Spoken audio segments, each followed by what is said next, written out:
Dans une station spatiale travaillent Moira, une télépathe, et 3 de ses compagnons.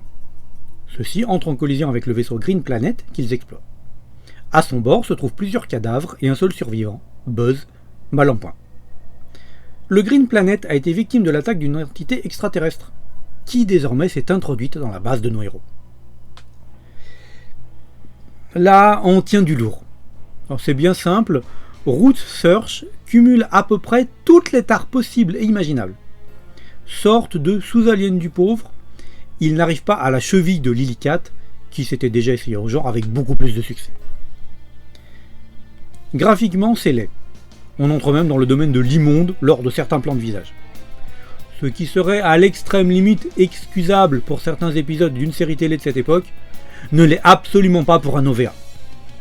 Il y a pire, c'est vrai, mais c'est quand même vraiment pas folichon.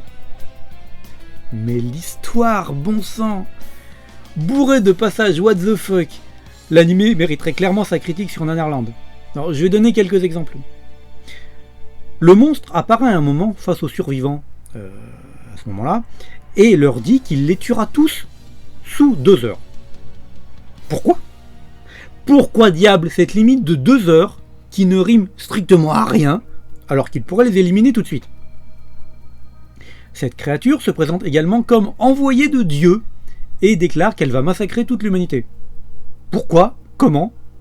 On ne sait pas trop ce que Dieu vient faire là. La première victime est le capitaine du vaisseau. Moira découvre le cadavre. Sa première réaction est évidemment un cri d'horreur. Et puis juste après, bon, il faut que j'aille m'occuper des bandages de Buzz. Bref, ça n'a pas l'air de l'avoir marqué plus que ça. Elle aurait dit, il faut que j'aille faire le ménage, ça aurait été pareil. L'histoire d'amour entre Moira et Buzz, qui se crée en quelques heures seulement, peut-être même minutes, d'autant plus rapide qu'elle était en couple avec un autre personnage au début de l'animé.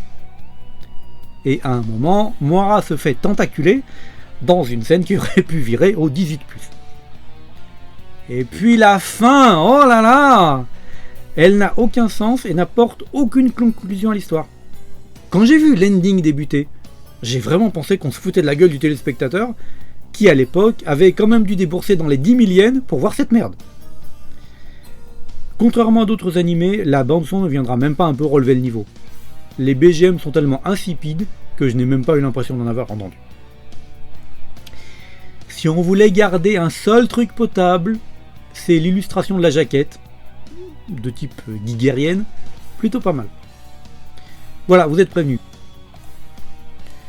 Si le temps vous est compté, ne perdez pas le vôtre avec Root Search.